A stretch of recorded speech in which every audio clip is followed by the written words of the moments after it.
Hey, this is John Lee Dumas, the founder and host of Entrepreneur on Fire, and thank you for joining host Nancy Gaskins today as she explores the most pressing issues facing aspiring and emerging authors. Author Universe Radio, inspiration, training, and resources for authorpreneurs. Welcome to Author Universe Radio. My name is Nancy Gaskins, and I am your host. Folks, you can listen live by computer or by telephone by calling in at 347-857-1169. All my shows are recorded and archived so you can listen and learn online all year long, 24/7. On today's episode, you'll meet wildlife photographer and author John TRIFFO. John has been exploring nature and wildlife as long as he can remember, and he loves to share his discoveries in pictures and in stories. John says vivid, exciting imagery may triumph the eye, but the ageless art of storytelling is forever unrivaled in spoken and written words, where the power of human insight is always free. John founded Nature Nova more than a decade ago so he can share his outdoor experience with the entire world. Nature Nova is all about dynamic naturalism, and we'll learn more about that today. Welcome to the show, John. We're going to be exploring his book today, The Peregrine Falcon in the Wild Kingdom. How you doing? I'm doing great. How are you doing? I'm doing fantastic. So tell us a little bit more about your background, where you grew up, any special interest. It sounds like you've had a really interesting background. Tell us what we need to know about you and how to say your last name correctly. Oh, okay. My last name is TRIFFO. Really, that's how it's spelled. And I'm from a little town, a little city, I guess, called Regina. It's in Saskatchewan, Canada. And it's a wonderful, wonderful town surrounded by a sea of prairie, and the wildlife there is infinite. And so when I was a little boy, I had wildlife in my backyard, and I went out every day and I explored wildlife. I've been a naturalist even before I knew what a naturalist was. That's just the way I grew up. And as years went by, I ended up living in different cities throughout Western Canada, all the way from the coast. And I went out to the coast, and then I started moving myself back east.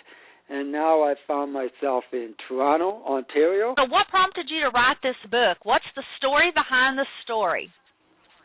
The story behind the story is back in Saskatchewan in the mid-1980s, peregrine falcons were being released off of buildings, and I had a chance to release peregrine falcons from buildings in my hometown.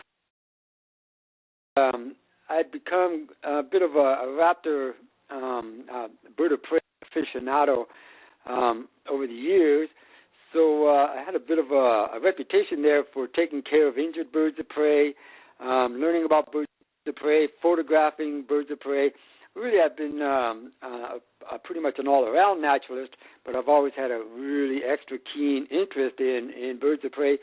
So I was invited to oversee the release of young peregrine falcons from the tops of buildings. And that's really, it was quite an amazing invitation, I guess. Very basic reason of that being peregrine falcons always sort of viewed as a wilderness species, very remote species to study. You have to study them in mountains type thing. And I never really thought I'd get a chance to really observe them or know them well. But they were always the type of bird I'd read about in books. I'd see them on TV. I'd always wonder about them. I'd see them on migration. So for me to see a peregrine falcon in the wild, I'd see one or two, maybe three a year. Maybe watch them hunt a little bit. So they're always an amazing bird of fascination. So for me to get to take care of them from tall buildings, that was really an exciting invitation. So I said, yes, let's do that.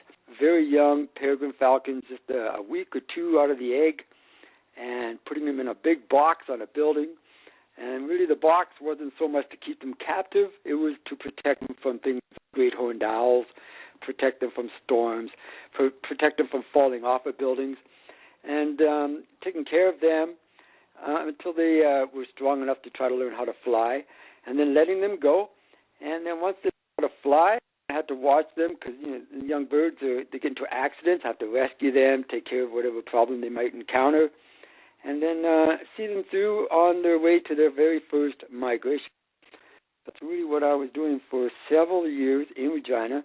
And after a while, in the early 90s, they started coming back on their own. The adults started coming back, and they started having their own babies and taking care of themselves without us, all by themselves. So I had a chance to watch them further still and see how they behave as natural, free-flying families. This, what your book is about then, the Peregrine Falcon in the concrete or Wild Kingdom, which is it? The book is Peregrine Falcons in the Concrete Kingdom, and it's about releasing falcons off of buildings in the middle of cities, and there's lots of pictures. I have taken thousands and thousands of pictures of peregrines in cities over the years, so I've picked a few of my favorites and wrote a little bit of a storyline. The first book I'm publishing it's a children's book, and it's oriented towards schools, of course, and it's actually a complementary book to go along with a much larger book I'm writing about my experience with peregrine falcons. So we decided, my wife and I, to publish a small book first and get things rolling that way. And hopefully before too long, I'll have a much larger, much more comprehensive book about my experience with the birds. So your target market then right now for the first one, you said that would be school-age children. Do you have a age bracket that you're trying to target, or just, is it elementary school, middle school, or what would be your primary target there? I think this the target be about the grade 4 level, and it moves up quite nicely into the grade 6 level. I've found interest beyond grade 6, grade 8 as well, and I've actually found a few exceptional students in grade 3 who were able to keep up to it. So really from grade 4 to grade 6 is the if I may say it that way. Okay. So for all those that are listening, if we have any teachers out there for students grade 4 through 6, or if you're another grade teacher, you could recommend this book to the other teachers in your school. And then also I need to let the parents and grandparents know it's never too early to get your kids interested in this particular topic. Again, John's book is called The Peregrine Falcon in the Concrete Kingdom. So what are the takeaway points that you hope the reader will get from reading the book? My primary takeaway point, at the end of the book, I'll mention how accessible. Really, the book stems from the peregrine falcon being a mysterious, remote, very inaccessible creature to watch and learn about. Nowadays, it's in cities everywhere. And so nowadays, with the use of a computer, you can find out where they're nesting near you, and chances are there are some. So all you do is you type peregrine falcon and the name of your city or location in Google perhaps, and you can surf a little bit, and chances are you'll find there's peregrine falcons nesting close to you. And all you need is a pair of binoculars, a great big a heart full of interest, and just go out and you can visit these birds and watch them fly around, watch their babies grow up. You can learn about them sometimes on a building very close to you. So they're accessible now to people by, thousands and thousands and thousands of people can watch them. That's really the message of the book. Find out where they are, get out there and meet the peregrine falcon watchers. They're wonderful people to help you find out where to look, what the best times are to look, and give you all sorts of information about them. Some of these sites have web TV cams. You can watch them. You get up first thing in the morning. You can see if the eggs are hatched, that type of thing. It's very accessible nowadays, so that's really the message of the book. You can get up, anybody go out there and watch these birds. It's just a wonderful, wonderful thrilling experience. Well, I'm curious. I find it interesting you talking about bringing these to the cities. Is the reason because we've run them out of their habitat, and so you're trying to give them an option to live within the concrete jungle? Am I understanding that right? Is that what the point would be, to give them an option where even in the cities where we might have destroyed their habitat, trying to create one for them? Yeah, that's a very interesting question. Peregrines first tried living with humans in cities way back in the 1930s, all by themselves.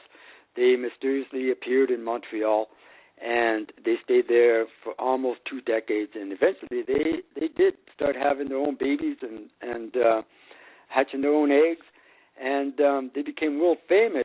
The adults started eating their own eggs, and their eggs started collapsing and breaking underneath the incubating bird. And that was the very first indication way back in 1949 that there was trouble in the world in terms of chemicals invading the food chain.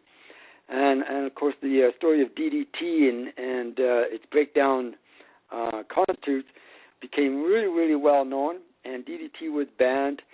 And we were able to introduce peregrine falcons to large people by letting them go off at buildings.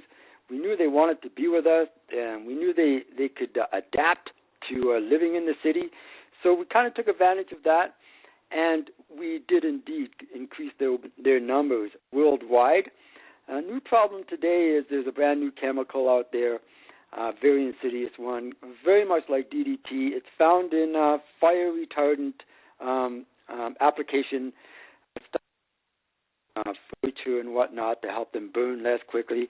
And as people throw the old furniture out, these chemicals break down the same way that DDT did, and they're showing up in falcon eggs again. And we're running into the same old problem. The principal species we know of right now that is immediately at risk is the American kestrel, which is a small falcon, a much smaller version of a falcon than the peregrine. We're finding this chemical in human fatty tissues again, just like DDT, and we're finding them in the eggs of birds again. Gulls are suffering very, very drastically from chemicals like this. So here we go again. We're battling another big bad chemical, big bad rash of chemicals. These birds, they're good to have around. They're good to pay attention to because they are the ones that are letting us know that there is a problem in our environment that affects us as well as wildlife in general. I looked on your website, and you have some fabulous nature photos. How long have you been a wildlife photographer? How did you get started in that? And maybe give us a few pointers for a beginner on how to take good wildlife photos. I mean, some of those are just spectacular. They're all great, but I just saw a couple that my heart just went, wow. I mean, they were just beautiful. I'm glad you said that, because that's really what it's all about. The heart goes, wow, and that's really all you need, an interest. You just, when I was a boy in school, really captured my heart the most and had me noticing outdoors the most was the American robin, the bird that bounces along on our lawns and eats worms. And the bird enchanted me as a boy, and to this day, whenever I see a robin on a lawn eating a worm, and I wake up to that and I wake up to everything else. I just go out and start looking at wildlife wherever I am. It doesn't matter where I am. It could be my windowsill. It could be a rabbit in the backyard type thing. It's all nature. It's all life. And nowadays, the beauty of it all, practically anybody can get themselves a nice little something you like to shoot with. All you need is a big heart. And you just go out and photograph. And nowadays, you can share your photography instantly in some cases. You can get a Facebook account, whatever. There's so many ways of sharing your passion. And you could take it wherever you want. If you want to take it to the mountains, to the rivers, to the deserts. I've been almost every place like that, and to where you can go, no end to how big your heart can be. That's really what it's all about. The human heart is really the key. It's what you love, what you desire, and the more we get out there, the more we learn about nature, the more we can defend nature. We can take care of what we need, because humans, we need nature. We cannot live without nature, and we have to keep our world clean. Much better care than what we're doing right now. A lot of nature is being destroyed, being converted, really, into stuff that is really not healthy for anybody, for wildlife or for humans. So the more we wake up and notice, the more we take care of things, the better off it is for. Let's change gears right quick. One of the things that I do on this show is we share tips and expertise with those that might be out here who are dreaming of one day writing and publishing a book, or sometimes they're what I call an emerging author. They've already written a book, or they would like to improve on what they've already done. And so I ask my interviewees to share some tips. So first of all, did you publish your book traditionally, or did you self-publish? And tell us a little bit about that experience. Well, what my wife and I did was we discovered a publisher, and our publisher is Upon a Star Books, right here in Toronto, Canada. And we found someone, because we love what we do, and we found a publisher who loves what she does, and that's really the magic. We find someone. It's all about the human heart, of course, and our publisher will direct me, tell me, what to send her, and she'll put it all together. We'll go over the package, and I'll see so many things I've never thought of myself, and, she works magic. A little problem that's in the package. Right now I have a proof copy, and just to get your approved copy in your hand, that's a big accomplishment. Now what we do is we go through the proof copy, we finalize all the corrections, we get the pictures looking right, and we get the story right. And it's so close, we just have a few minor changes. We can send it away to the publisher, and we can have the book done. And one tip I could mention is through social media now, there's so many things we can do. If you want to publish your own book and you're looking for a way to market it or get it out to your target market, you can use social media very effectively nowadays. You can appeal to what we call crowdfunding to help get books out in the schools. So we're not asking money for ourselves. We're just asking for help in getting books in schools. That's an angle we're kind of looking at. The other way is you can take pre-orders, and you can use social networking to set up a pre-order site, actually set up pre-orders everywhere. Do it through PayPal, whatever works for you, and just get out there and promote your book, promote your idea, promote your story. And the most beautiful thing about it is you end up going around talking, and here I am talking to you. It's just the most beautiful thing. You're talking about what you love, what you really want the world to know about you, and in the process, you are actually promoting a product.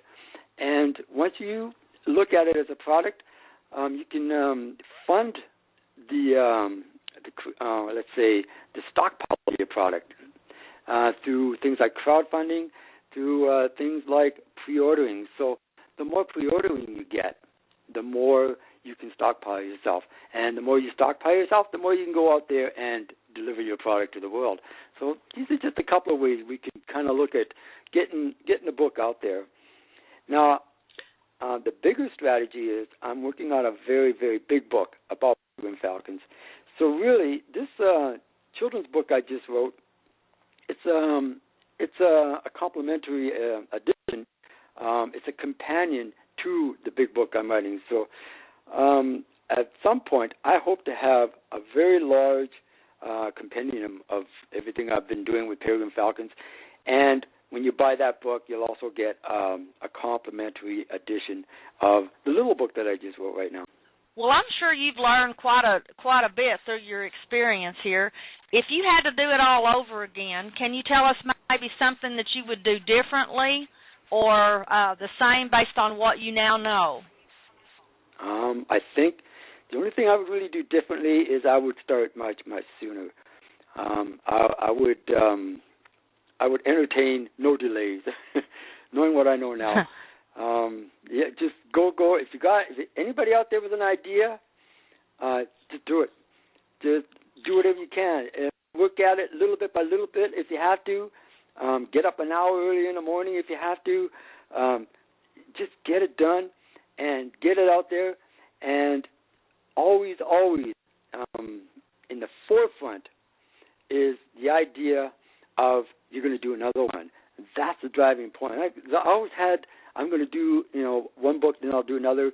The other book was always like a thing in the back of my mind, in front of my mind now. And that changes everything. So when you have your future in the front of your mind, you operate your whole life differently. And it's just really what I would recommend. Do it now. Don't wait. John, I thank you so much for joining us today. I do have your links listed on the episode, but for those that may be listening and not by a computer, can you tell everybody where they can learn more about you and how to order and get a copy of your book? And we didn't discuss your website, naturenova.ca. Can you tell us quickly a little bit about your website and what you're trying to do with that?